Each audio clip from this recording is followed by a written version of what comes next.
Hello मेरे प्यारे बच्चों, कैसे हैं आप सब। आई होप आप लोग बहुत अच्छे होंगे। चलिए आज आप लोगों के लिए हम यहाँ पे एक नया कॉन्सेप्ट लेके आए हैं जिसमें अच्छा, हमको सिखा रिया है। हम उसके पीछे का राज जानेंगे और वह हमारा कॉन्सेप्ट है जीरो इंटू उल्टा आई।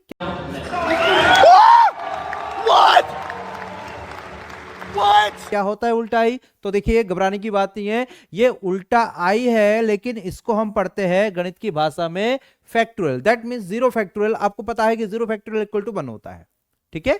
लेकिन जीरो फैक्टोरियल इक्वल टू 1 क्यों होता है, किस लिए होता है, ना ही आपको पता होगा, ना ही आपके टीचर ने आपको कभी बताया है, ठीक है। चलिए आज हम इस राज से पर्दा उठाते हैं कि एक्चुअल में जीरो फैक्टोरियल इक्वल टू 1 क्यों होता है, ठीक। तो आप यहां पे जान पाएंगे इसके पीछे का राज। तो देखिए हमारे पास क्या होता है, जो 5 फैक्टोरियल है उसको हम कैसे लिख सकते हैं, 5 factorial 5 into 4 into 3 into 2 into 1, और इनको मल्टीप्लाई करके हमारा आ रहा है 120। अब लेकिन एक सेकेंड, 120 आ रहा है तो अब हम क्या करेंगे आगे, तो अगला वाला हम देख लेते हैं। 4 फैक्टोरियल का निकालेंगे तो 4 3 2 1 मल्टीप्लाई करा 24 आ गया, ये बात भी हमें समझ में आती है। 3 के लिए 6 आता है, ये भी समझ में आता है। 2 फैक्टोरियल इक्वल टू 2 होता है, ये भी समझ में आता है। 1 फैक्टोरियल इक्वल टू 1 होता है, ये भी बात समझ में आती है। इसमें एक पैटर्न है कि जो भी नंबर का फैक्टोरियल दिया जाएगा उस नंबर के जो भी फैक्टोरियल निकालने हैं तो डिसेंडिंग ऑर्डर में उसके जो नंबर और बचेंगे जीरो तक, उन सभी को आपस में मल्टीप्लाई कर दो तो आपका फाइनल आंसर निकल के आ जाएगा, ठीक है। लेकिन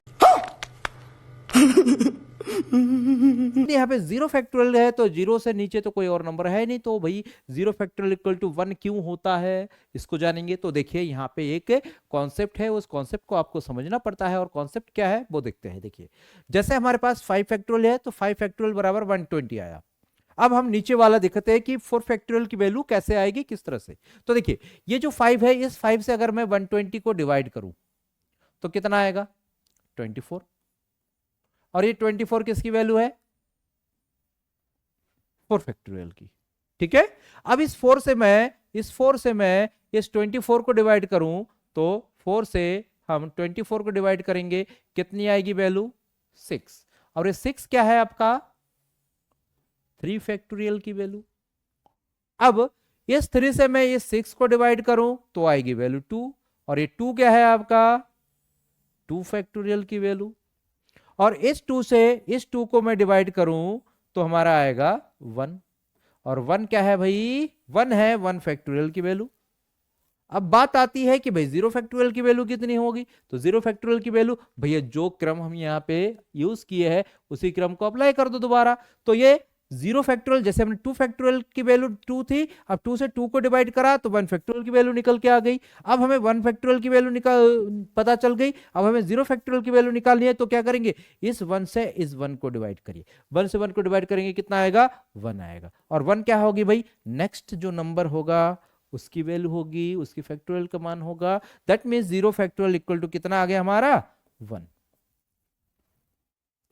आई होप आपको समझ में आया होगा, जो भी हमारी समस्या थी वो दूर हो गई होगी। तो इस प्रकार के जो है आपके डीप नॉलेज हम आपको देते रहेंगे। इस चैनल में आपको तरह तरह की जानकारी मिलती रहेगी। आप इस चैनल से लगातार जुड़े रहे। अगर आपने सब्सक्राइब नहीं करा है तो प्लीज सब्सक्राइब कर दीजिए, वीडियो को लाइक कर दीजिए, कोई अच्छा सा कमेंट कर दीजिए, और अपने दोस्तों को वीडियो शेयर कर दीजिए। धन्यवाद।